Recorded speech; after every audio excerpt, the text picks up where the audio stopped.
Ever wondered what it really takes to bring a new medicine from, say, a scientist's breakthrough to a patient's bedside? It's far more intricate and resource intensive than most people probably realize. Today, we're taking a deep dive into the rarely seen financial engine of that journey, the clinical trial. We've got a fascinating set of sources today, actually, a really comprehensive quote for a Phase 1A oncology clinical trial.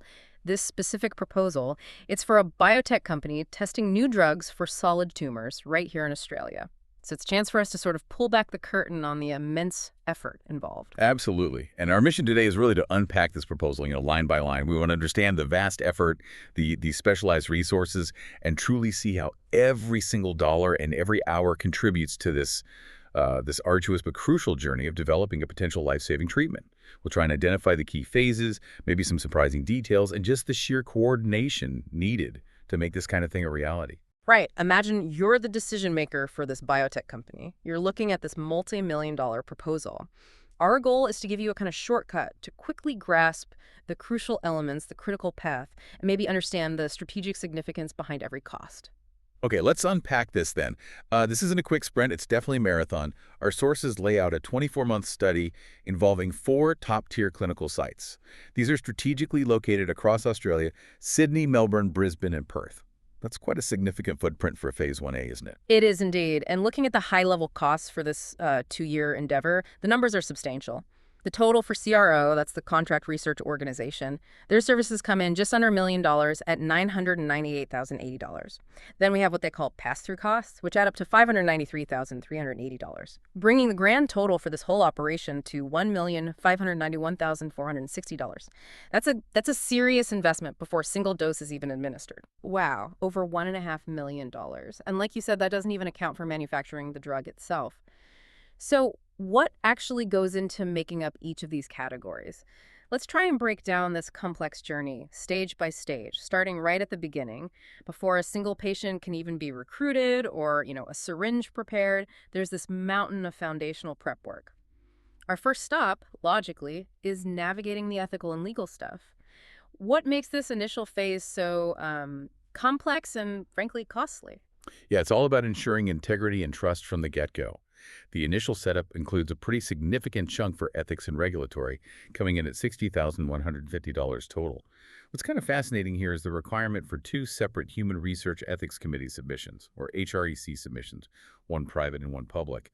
This isn't just, administrative duplication. It makes sure that both the institutional ethical standards are met and broader community and public health perspectives are independently considered. It provides a much more robust safeguard for participants. Okay, so 2 layers of review. Exactly. Beyond that, there's the Electronic Clinical Trial Notification, the ECTN for the Australian Therapeutic Goods Administration, the TGA, and then local governance submissions for each of the 4 clinical sites. This foundational work is just absolutely critical. I mean, without this painstaking ethical and regulatory approval, the whole trial just cannot proceed. It's a non-starter. Got it. So with the ethical green light, hopefully it's time to choose the actual locations, the clinical sites. How do you even begin to select the right partners from, a vast medical landscape? Is there a secret sauce in that selection process? Well, it's definitely a rigorous winnowing process, more like scouting for elite partners than just picking a hospital off a list. The site selection process, budgeted at $21,840, reveals something interesting. Our sources show 15 confidential disclosure agreements, or CDAs, were signed, and feasibility questionnaires were collected from those 15 sites. 15, but they only ended up with 4. Right. It suggests the initial pool of potential sites they looked at was much larger than the final 4 chosen. Only after that really extensive initial screening did they actually conduct on-site site qualification visits, the SQVs, at the 4 selected sites. This isn't just about finding available beds. It's about identifying sites with the right patient population, experienced staff, and crucially, a proven track record for trial success. Okay, so you've identified these 4, let's call them elite sites, they're qualified. The crucial next step is turning that handshake agreement into a real binding partnership, right? Formalizing things and actually preparing them for patient enrollment. What's involved in that final readiness stage? Exactly. You've got to get it all down on paper and make sure everyone's trained up. So we move into site contracting and payments. That's $11,960, and site initiation and activation costing $10,080. This involves negotiating and executing individual site contracts. And these include detailed budgets covering everything from staff time to equipment use. Following that are the site initiation visits, or SIVs, to get everything properly up and running. And an SIV isn't just a quick meeting. Oh, no, not at all. An SIV isn't just a quick check-in. It's an intensive multi-step process. It involves extensive prep of materials, travel to each site, the visit itself to train the staff on the protocol, study procedures, data entry, and then there's a comprehensive report and follow-up afterwards. It's really about ensuring every single person at the site understands their role, and all procedures are precisely in place before that first patient walks through the door. Right, makes sense. So with the foundations meticulously laid, sites ready to go, the real day-to-day work of actually managing the trial kicks off. And this is where, looking at the numbers, a huge portion of the budget goes just keeping everything in motion. What are the biggest challenges in keeping 4 different sites aligned and operational over, 2 years? Yeah, you've hit on the core challenge. It's that sustained, coordinated support. The site management budget of $110,880 really underscores this ongoing, proactive effort. I mean, imagine trying to juggle 4 different high-stakes projects at the same time, each with its own quirks, its own daily emergencies, and a constant need for specialized guidance. Sounds stressful. It can be. That's essentially what site management is. This budget covers consistent communication, providing dedicated support to the sites, operating a recruitment help desk for enrollment challenges, and managing biological samples. The document mentions 64 site months, which basically translates to dedicated continuous support for each of the 4 sites for 16 months during the recruitment and treatment phases.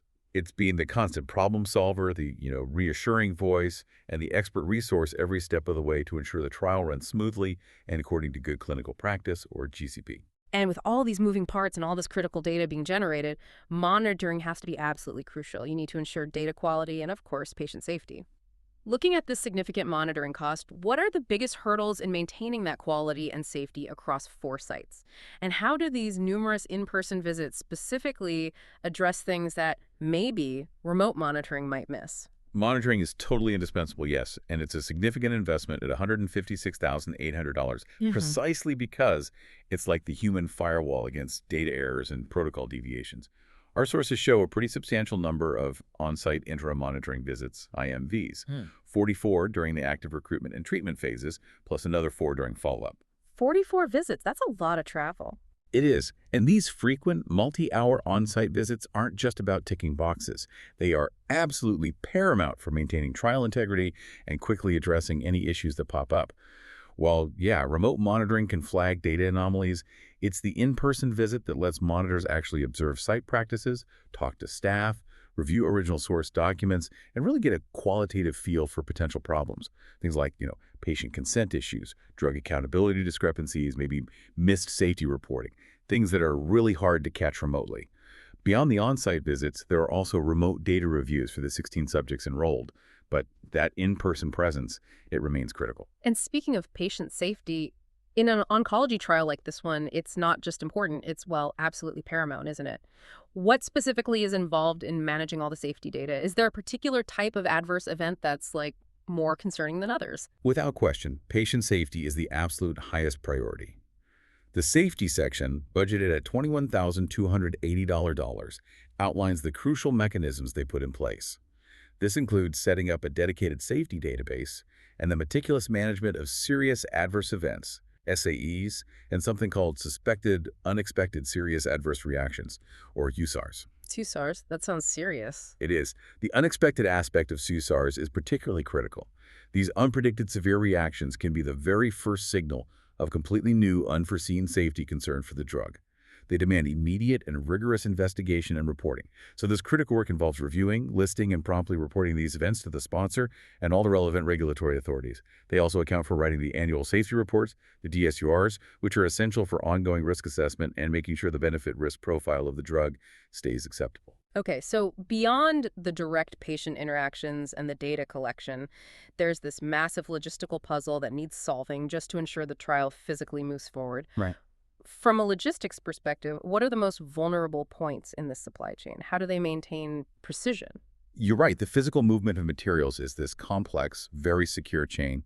That's where drug logistics, $12,200, and clinical supplies logistics, $5,740 come in. And precision is everything because, honestly, any delay or error here can jeopardize the entire trial schedule. It starts with contracting a specialized drug depot, then arranging secure drug shipments from the manufacturer to that depot. And finally, coordinating regular, usually temperature-controlled shipments from the depot out to each of the 4 clinical sites. This also includes supervising the eventual destruction and returns of unused or expired drugs, ensuring proper disposal. Right, can't just throw it away. Definitely not. On the clinical supply side, it's about preparing and tracking essential items like lab kits, 16 kits for this trial, making sure they are at the sites and ready for use throughout the study. The most vulnerable points, usually transport and temperature control. Losing a batch of investigational drug because a freezer failed somewhere, that can set a trial back significantly. Big headache. And of course, every single step, every decision, every data point needs meticulous documentation. It seems like there's no cutting corners there, and it requires this constant, dedicated effort. What's the real strategic importance of keeping all these records so carefully? Absolutely. The Files and Document Management section at $33,600 is all about this. It covers the setup and, critically, the rigorous maintenance of the Trial Master File, or TMF. The TMF is basically the essential, auditable library of all trial documents. And this section also covers the investigator site files, or ISFs, at each site. The quote specifically mentions 96 site months of PMF maintenance, which really illustrates the constant dedicated effort required. It works out to about 3 hours per site per month for the entire 2-year study. 3 hours a month per site, just on files. Yeah, and this isn't just administrative busy work, right? It's about building an unassailable record. If there's an audit or a regulatory review down the line, every single decision, every patient visit, every safety event must be traceable and verifiable. It's the ultimate proof of compliance and data integrity. Without it, regulatory approval would be basically impossible. Okay, these next sections feel like they're really about the intellectual horsepower, the sort of overarching coordination that binds everything together, the brains behind the operation, you could say. Let's start with medical writing. Why is something like writing the study protocol such a foundational and looking at the cost expensive step? Well, because clarity, accuracy, and scientific rigor are absolute paramount right from the very beginning. Medical writing, budgeted at $32,220, covers a whole range of critical documents. It goes from writing the full study protocol, which is essentially the detailed blueprint for the entire trial, and the patient information sheet and form consent form, the PICF, which every single participant must read and sign, all the way to the final clinical study report, or CSR. So getting the story straight. Exactly. If we connect this to the bigger picture, this is where the scientific narrative of the trial is meticulously crafted. These documents have to be precise, unambiguous, fully compliant with all the regulatory guidelines. It ensures clear communication for participants, for regulators, and for the wider scientific community. They form the very foundation of how the study is communicated, executed, and understood. Getting this wrong can lead to really costly misunderstandings or regulatory delays down the line. Okay, now this next part, project management. This is actually the biggest single chunk of the budget for the CRO services, coming in at nearly $350,000. For someone just glancing at this budget, it might feel like, I don't know, a lot of overhead. Can you explain why this particular function costs so much and where its critical value lies beyond just, coordination? That's an excellent point, and it's a common perception, actually. But project management, coming into that whopping $348,720, is the most expensive single section, precisely because it truly acts as the central nervous system of the entire trial. Its value goes way beyond simple coordination. It's about strategic oversight and continuous high-level problem-solving for what is a highly complex, multifaceted operation. The command center, basically. Pretty much. This budget covers developing crucial study plans, things like the communication plan, monitoring plan, TMF plan, safety management plan, laboratory manuals, all the key documents. It also accounts for an extensive meeting schedule. 4 teleconferences per month with the sponsor during the active phases, dropping to 1 per month during follow-up and closeout, plus similar internal team meetings. This team is constantly managing vendors, anticipating risks, resolving issues as they pop up, and making sure the trial stays on schedule and, hopefully, within budget. The quote mentions 20 months at 80 hours per month just for active study management. That alone shows the kind of full-time, dedicated commitment required. Without this central brain, the entire body of the trial would, frankly, quickly devolve into chaos. And, of course, data. Data is the absolute heart of any clinical trial. With so many inputs, so much critical information flying around, what are the main challenges in ensuring the integrity and accuracy of all that data? Yeah, the data management section at $50,660 is where all that crucial information is meticulously handled and safeguarded. It's a huge responsibility. It starts with developing comprehensive data management plans and data validation plans. These actually include defining automatic query and edit checks right into the system to catch errors early. Then there's the actual building of the electronic data capture, or EDC system itself, often a bespoke system. This one has 30 unique pages for data entry tailored specifically to this protocol. So, custom software for each trial, often. Often, yes, or heavily customized. This section also covers training the sites on how to use the EDC, managing any necessary changes to the system during the study, because things do change, and performing critical data cleaning for all 16 subjects. It even includes the really complex coding of adverse events, concomitant medications, and medical history into standardized terminologies like Med-Dare and WHO drug. The primary challenge, it's preventing human error and ensuring every single data point is accurate and verifiable. Because ultimately, the trial's conclusions are only as reliable as the data it's built on. Garbage in, garbage out. Right. Makes total sense. And finally, after all that data is collected, cleaned, coded, it needs to be rigorously analyzed to actually yield meaningful insights. How is this sort of raw data transformed into something that regulators and scientists can universally understand and act upon? That's exactly where statistical programming, budgeted at $86,530, becomes absolutely vital. This involves, first, developing the Statistical Analysis Plan, or SAP. That dictates precisely how the data will be analyzed. And then performing extensive SAS programming that's a common software used to prepare the data for that analysis. The detail here highlights the critical work of Standard Data Tabulation Model, or SDTM, and Analysis Data Model, or ADAM, Programming and Validation. SDTM and ADAM sounds technical. It is, but this meticulous work isn't just about formatting the data neatly. It's about transforming raw clinical data into a universally understood, regulatory compliant language. This standardization, using CDISC standards usually, is absolutely crucial for seamless regulatory submissions worldwide, and for ensuring the integrity and comparability of data across different trials. Without this rigorous transformation, the data would just remain siloed and largely unusable for regulatory review or, broader scientific discourse. Okay, so we've looked at the direct CRO services, which cover the bulk of the expertise and the human hours needed. But there's this whole other category of costs, the unseen pillars maybe, that the biotech company still has to foot the bill for. I was particularly struck looking through this by the hospital payment per subject. Can you elaborate on why that's such a significant expense? Right, these are the pass-through costs, totaling $593,380. And it's important to clarify, these are direct expenses from specialized third-party vendors. They're typically just passed directly onto the client. The CRO usually doesn't mark them up. And here's where it gets really interesting, as you noted. The single largest pass-through cost is indeed the payment to hospitals per enrolled subject. It's an astounding $15,000 per subject. $15,000 per patient. Per patient. With 16 subjects in this trial, that alone adds up to a whopping $240,000. And this isn't just some administrative fee. It's the critical financial incentive that allows hospitals to dedicate staff time, resources, and valuable clinical space and equipment to the trial. It fundamentally enables patient access and the very execution of the study. I mean, without this, many groundbreaking trials simply wouldn't be possible because hospitals couldn't just absorb the cost of all the additional tests, procedures, and dedicated personnel required. Beyond that huge chunk, other significant pass-throughs include all the travel costs for those numerous on-site visits we discussed earlier, the SQVs, SIVs, IMVs, COVs, all that flying and accommodation adds up. There are also central laboratory costs for specialized analysis, like pharmacokinetic and pharmacodynamic analysis, PK/PD, plus various fees for the ethics committee evaluations and the regulatory authority submissions.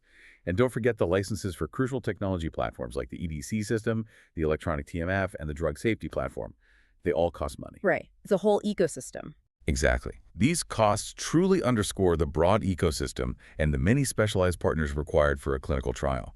It extends far, far beyond just the CRO's direct efforts. So what does this all mean for you, the listener, trying to understand this world, this deep dive into just a single Phase 1A clinical trial, quote? It reveals an astonishing level of detail, coordination, and frankly, investment. It's really a powerful testament to the methodical and rigorous process required to develop new medicines and hopefully bring them safely to patients. It's this delicate balance of science, logistics, and just unwavering oversight. Yeah, and for you, we truly hope this offers a kind of shortcut to understanding the sheer scale and the many, many moving parts involved in even what seems like a relatively small trial. From intricate regulatory submissions and extensive data management to critical patient safety protocols and complex global logistics, every single line item we talked about is vital and serves a distinct critical purpose. Nothing's really there by accident. It's clearly not just about the brilliant science in the lab. It's about the incredible orchestration of hundreds of tasks, thousands of hours of highly skilled work, and millions of dollars, all to bring a potential new drug just one step closer to patients who might desperately need it. It really is a masterclass in risk management and precision execution. Absolutely. And this kind of deep dive helps us appreciate that careful balance they're always striking between speed, cost, and most importantly, patient safety and data integrity, all of which are constantly being optimized in these incredibly complex undertakings. Every dollar spent is, in a way, a vote for advancing medical knowledge. Okay, and here's a provocative thought for you to consider as we wrap up. Knowing the immense costs and the intricate planning involved in just this Phase 1A trial in Australia, what might be the hidden challenges or unexpected costs that emerge when you try to scale this up? Imagine going to a global Phase 3 trial across multiple countries, maybe thousands of patients. The complexity and the potential for unforeseen hurdles, it seems like it would truly explode, wouldn't it? Thank you for joining us on this deep dive. Until next time, keep digging for those insights.